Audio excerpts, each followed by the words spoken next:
নমস্কার বন্ধুরা, আমার জবা খিচুড়িতে তোমাদের সবাইকে স্বাগত জানাই। বন্ধুরা, আজকে আমি তোমাদের সঙ্গে মাছের দারুণ একটি স্বাদের রেসিপি শেয়ার করব। তো আজ আমি তোমাদের সঙ্গে রুই মাছ ভাপার রেসিপি শেয়ার করব। তাহলে চলো কিভাবে রুই মাছ ভাপাটা বানাচ্ছি দেখে নাও।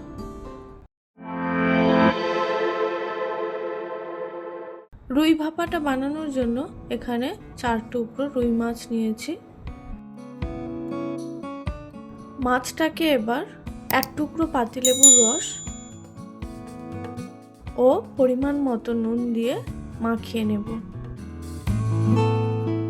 পাতিলেবুর রসটা দিলে কি হবে, মাছটার মধ্যে যে আঁশটে গন্ধ থাকে সেই গন্ধটা বেরিয়ে যাবে, তার সাথে সাথে মাছটা খুব সুন্দর নরম হবে। তো পাতিলেবুর রস ও নুনটা দিয়ে মাছটাকে খুব সুন্দরভাবে মাখিয়ে নিয়েছি। এবার এটাকে সরিয়ে রাখবো। ভাপাটা বানানোর জন্য এখন একটা মশলা বানাবো। তার জন্য একটা বাটিতে নিয়ে নেব 1 টেবিল চামচ কালো সর্ষে, 2 টেবিল চামচ সাদা সর্ষে ও 3-4টে কাঁচা লঙ্কা। সর্ষেটাকে একটু জল দিয়ে ভিজিয়ে রাখবো। কিছুক্ষণ ভিজিয়ে রাখার পর এটার একটা মিহি পেস্ট বানিয়ে নেব। কিছুক্ষণ পর আবারও মাছটাকে নিয়েছি। এখন মাছটার মধ্যে দিয়ে দেব হলুদ গুঁড়ো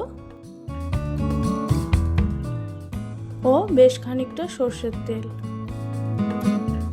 তেল ও হলুদ গুঁড়োটা দিয়ে মাছটাকে আবারও খুব সুন্দরভাবে মাখিয়ে নেব।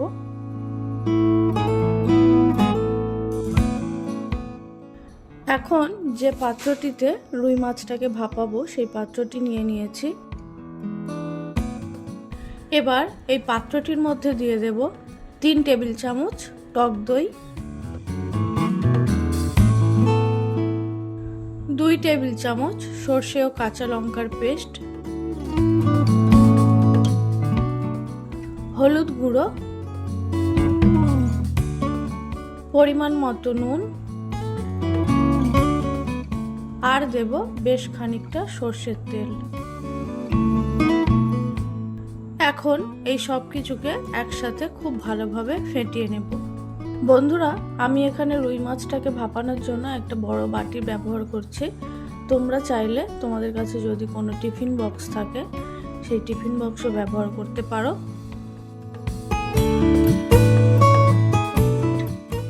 তো দেখো, সব কিছুকে খুব ভালোভাবে ফেটিয়ে নেওয়া হয়ে গেছে। এখন এর মধ্যে ম্যারিনেট করে রাখা মাছগুলোকে তুলে দেব। মাছগুলোকে দেওয়ার পর মশলাটার সাথে খুব ভালোভাবে মিশিয়ে নেব।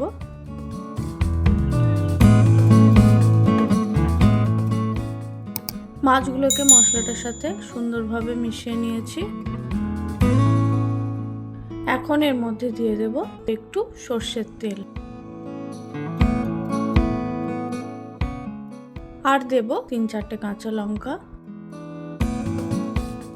এবার এই পাত্রটিকে একটা ফয়েল পেপার দিয়ে খুব ভালোভাবে বন্ধ করে দেব, যাতে মাছটাকে ভাপানোর সময় এর মধ্যে কোনো রকম জল না ঢুকতে পারে।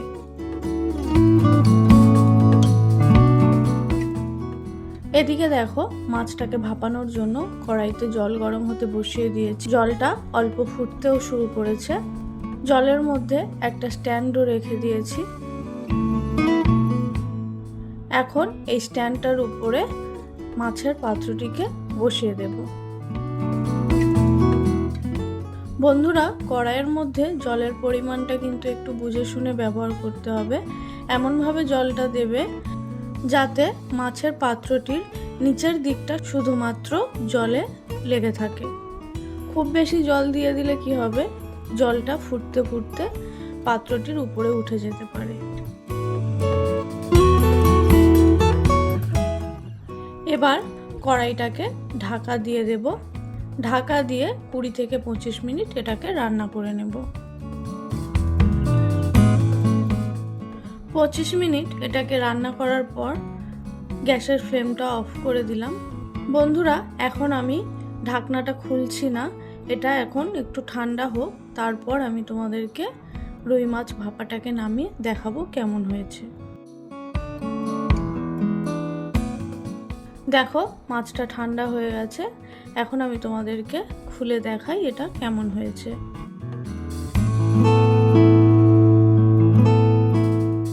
বন্ধুরা তোমরা দেখতেই পাচ্ছ রুই মাছ ভাপাটা কতটা সুন্দর হয়েছে, আর এর কালারটাও কত সুন্দর এসছে। আমি তোমাদেরকে এক টুকরো মাছও তুলে দেখাচ্ছি, মাছটা দেখলেই বুঝতে পারবে যে খুব ভালোভাবে সিদ্ধ হয়ে গেছে। এই রুই মাছ ভাপাটা গরম ভাতের সাথে কিন্তু জাস্ট জমে যাবে বন্ধুরা। তোমরা বাড়িতে অবশ্যই একবার বানিয়ে খেও, আশা করছি তোমাদের ভালো লাগবে। তাহলে আমার আজকের এই রুই মাছ ভাপার রেসিপি তোমাদের কেমন লাগলো অবশ্যই কমেন্ট করে জানিও। আর আমার ভিডিওগুলো যদি তোমাদের ভালো লাগে তাহলে একটা লাইক করে দিও ও আমার চ্যানেলটিকে সাবস্ক্রাইব করে দিও। আজকের মতো এই পর্যন্তই রাখছি, দেখা হচ্ছে পরের কোনো এক ভিডিওতে। ততক্ষণের জন্য টাটা।